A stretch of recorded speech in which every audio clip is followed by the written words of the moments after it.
사람들은 자신의 성향에 따라 관심사가 다릅니다. 운동을 좋아하는 사람이 있고 또 미술, 여행 이런 걸 좋아하는 사람이 있습니다. 세대별로도 관심사가 확연하게 다른 걸 알 수 있습니다. 10대는 또래 집단이나 연예인에 대해서 관심이 굉장히 많습니다. 그러나 20, 30대가 되면 관심사가 확 달라집니다. 어떤 자기 개발이나 직장, 연애, 결혼 이런 데 관심을 많이 갖게 되어지죠. 또 40대에서 60대로 넘어가는 중년들을 보면 관심사는 확연하게 다릅니다. 그들의 관심사는 가족과 자녀 교육 그리고 건강에 관심사를 갖고 모든 것을 보고 있습니다. 그렇다면 신앙인들은 무엇이 더 관심을 갖고 있을까요? 신앙인들의 관심사는 어떻게 하면 신앙생활을 잘할까? 믿음의 뿌리를 잘 내릴까? 여기에 관심을 많이 갖습니다. 오늘 본문은 어떻게 하면 신앙의 뿌리를 잘 내릴 수 있는가? 이런 부분에 대한 것을 함께 다루고 있습니다.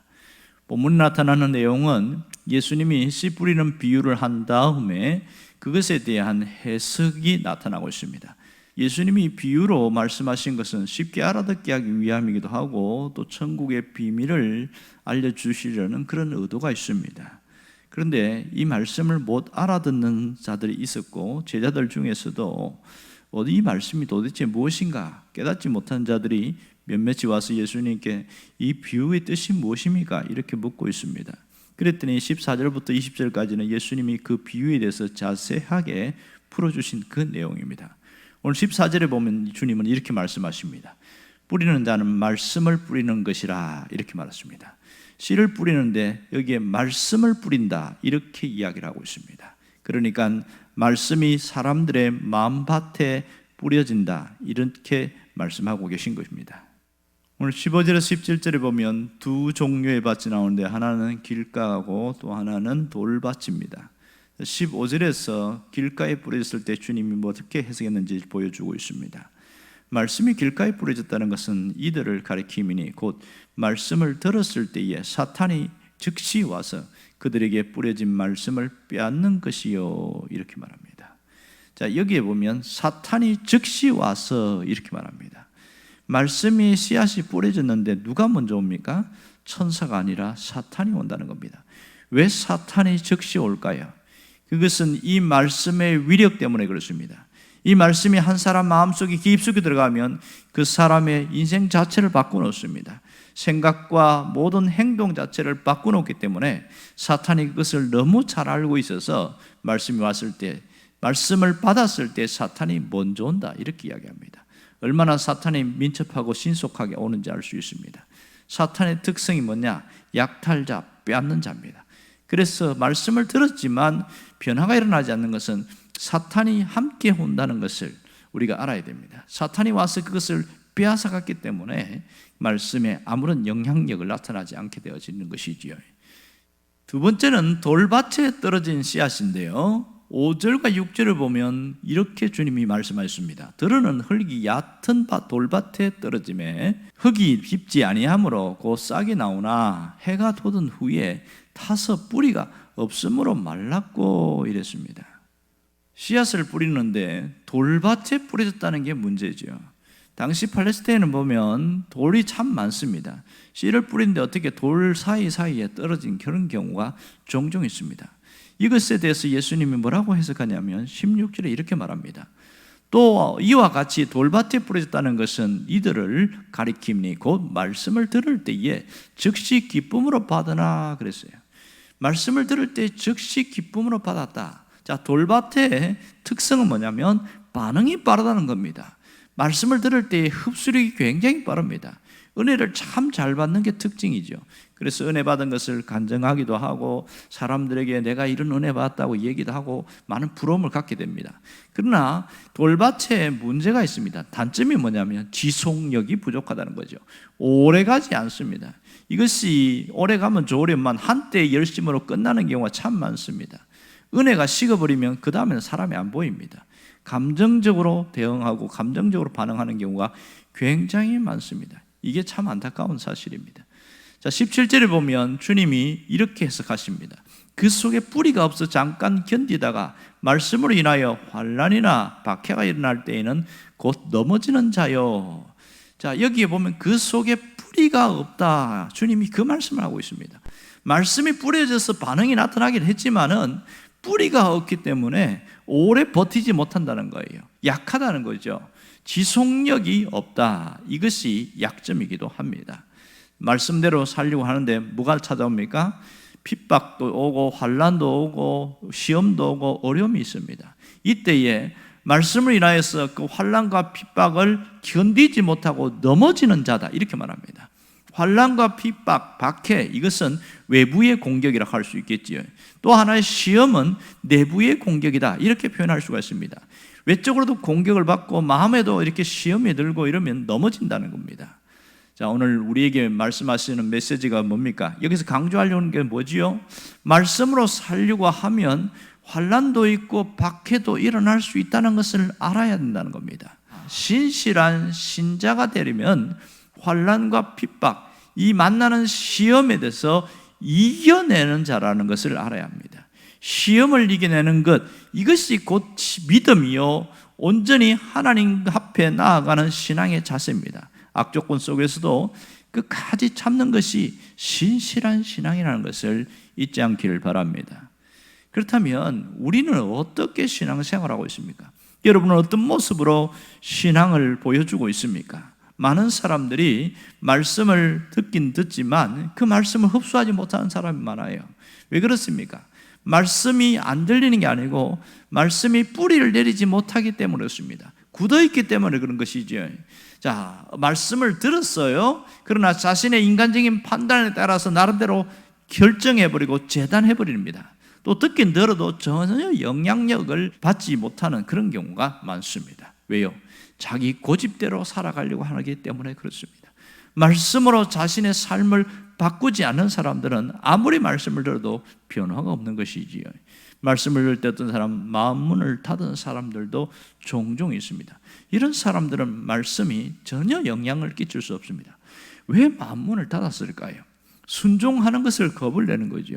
순종하면 손해본다는 그런 생각 때문에 순종을 안 하려고 하기 때문에 처음부터 길을 닫아버립니다. 또 마음에 상처가 오래 있는 사람들이나 그 사람이 또 살던 모습이 방탕하고 즐기던 죄악이 있고 그런 걸 포기하지 않으려고 할 때 이 말씀을 마음에 담아두지 않는다는 것이 안타까운 사실입니다. 여러분, 자기 생각으로 꽉 차 있는 사람들은요, 말씀이 들어갈 공간이 없다는 사실입니다. 이게 안타까운 거죠. 또 하나는 말씀을 받긴 받는데 감정적으로 받는 사람이 있습니다. 그래, 왜 누구 보기에 참 좋아요. 와, 이 사람은 은혜 받는구나. 은혜를 참 잘 받아요. 그렇지만 단점 뭐예요? 빨리 식어버린다는 것이죠. 이렇게 말씀을 받아들이지 않는 사람이나 감정적으로 받는 사람의 공통적인 특징이 뭐냐면 책임의식이 없습니다. 이 죄의식이 그렇게 있지 않고 말씀이 깊지 않다는 겁니다. 이것이 오늘 성도들 사이에 일어나는 일입니다. 자, 우리가 이렇게 시험과 환난을 당할 때, 핍박을 당할 때 그렇게 상황에서 그 사람의 신앙이 깊은지 얕은지 분별이 된다는 것을 우리가 알 수가 있습니다. 하나님은 우리가 어떤 신앙인으로 살아가기를 원하실까요? 하나님은 뿌리를 깊이 내리는 그런 신앙인이 되기를 원하고 있습니다. 신앙의 뿌리를 깊이 내린 사람은 어떤 어려움이 와도 더 빛이 난다는 것을 우리가 알아야 합니다. 여러분, 뿌리를 깊이 내리지 못하게 하는 원인이 무엇일까요? 뿌리를 내리지 못하게 하는 것은 그 마음이 딱딱하게 굳어있기 때문에 그렇습니다. 마음이 굳어있는 사람들은 어떤 말씀도 뿌리를 못 내립니다. 이 말은 말씀을 들었는데 시큰둥한 거예요. 그냥 들어도 아무런 반응이 없는 거죠. 이런 것을 뭐라고 그러냐면 영적인 식욕이 떨어졌다, 이렇게 말합니다. 또 말씀에 대한 이런 식욕이 떨어지다 보니까 사모함도 없고 간절함도 없고 그냥 앉아있는 경우들이 굉장히 많습니다. 이게 안타까운 겁니다. 특히 조심할 것은 뿌리를 깊이 내리지 못하는 원인은 말씀에 대한 경박증입니다. 아주 가벼워서 그래요. 믿음의 뿌리를 깊이 내리지 못하는 것은 이 말씀에 대한 무반응, 진리에 대한 무관심, 이런 것들이 있을 수 있겠지요. 현대인들의 사람의 특징이 뭐냐면 집중을 잘 못한다는 것, 또 가볍다는 것이 그런 특징입니다. 이것이 신앙생활하면서도 종종 나타나고 있습니다. 말씀에 대한 경박증, 이것이 말씀이 그 사람의 깊이 내리지 못하게 한다는 겁니다. 여러분, 믿음의 뿌리를 깊이 내리려면 어떻게 해야 될까요? 말씀을 듣는 태도가 달라져야 됩니다. 가장 먼저 그 말씀을 듣는 태도가 모든 것을 결정합니다. 하나님의 말씀에 대한 태도가 때로는 모든 삶을 바꾸기도 하고 인생을 결정하기도 합니다.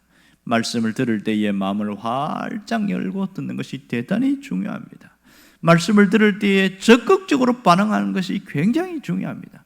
그래서 말씀 들을 때에 집중할 줄 알고 아멘 하는 사람들은요, 말씀을 잘 받아들이는 사람입니다.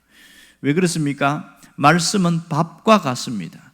영적인 음식, 밥과 같다는 것이지요. 계속 안 먹으면 못 먹게 되어지는, 또 이것이 우리의 삶에 힘겹게 나가게 합니다. 말씀을 들을 때 마음의 태도는 정말 놀랍게 우리의 삶을 바꿀 수도 있고 그렇지 못할 수도 있습니다. 말씀을 들을 때에 성령님의 도우심을 구하고 나아가는 자들은 정말 새로워집니다. 영적으로 회복되고 영적으로 건강해지는 것이지요. 여러분, 영적인 건강이 더 좋아지려고 하면 말씀에 적극적인 반응을 하십시오. 아멘 하시길 바랍니다. 그러면서 자기 안에 있는 단단하게 굳어있는 그 자아를 깨트려 나가는 이 사람이 신앙이 좋은 자입니다. 좋은 신자가 된다는 사실을 잊지 않기를 원합니다. 말씀에 대해서 이제는 적극적인 태도, 적극적인 반응으로 나가기를 원합니다. 그러면 깨닫는 것이 깊어지고 하나님의 말씀에 대한 수용성이 훨씬 높아진다는 것을 알 수 있습니다. 여러분, 믿음의 뿌리를 깊이 내리려면 어떻게 해야 될까요? 시련과 시험과 핍박을 잘 견딜 줄 알아야 됩니다. 우리는 신앙생활을 잘 하려고 하면 할수록 당하는 어려움들이 있어요. 그러나 그것을 말씀을 붙들고 잘 견디는 자는 끝까지 이겨냅니다. 하나님이 원하시는 것은 환난과 핍박을 받을 때에 말씀 붙들고 잘 견뎌나가기를 원하는 겁니다. 말씀 붙들고 견뎌나가는 것, 여러분, 이것이 얼마나 소중한지 몰라요. 믿음은요, 대가의 지불이 따릅니다. 여러분, 우리가 정말 어려운 시험을 당할 때에 갈등이 있고 어려움이 있어요. 그러나 의심도 있고 이 모든 힘든 것을 통과한 다음에 신앙에 깊이 뿌리를 내리는 것을 알 수가 있습니다. 우리가 사람 때문에 당하는 시험이 참 많습니다. 밖에 믿지 않는 신자들 때문에 당하는 시험도 있지만 믿는 자들 때문에 당하는 시험도 있습니다. 먼저 믿은 자들이 하는 행실이나 말 때문에 상처를 받기도 하고 그것 때문에 또 시험 들기도 해서 주저하는 자들이 있습니다. 그런데 그 가운데서도 이기는 자가 있어요. 어떻게 이길까요? 말씀 붙들고 이겨내는 겁니다. 여러분, 어려움에 낙심하지 말고 시련에 쉽게 포기하거나 절망하지 않기를 간절히 바랍니다. 우리가 신앙생활하면서 믿음의 뿌리가 깊어지면 깊어질수록 고난도 잘 견뎌낸다는 사실입니다. 고난을 겪을 때마다 하나님을 의심하는 것이 아니라 하나님을 더 신뢰하게 되어지는 것, 이것이 놀라운 특징입니다. 사람은 누구에게나 어려움이 있고 위험한 고비가 있습니다. 그 고비는 잘 넘겨야 합니다.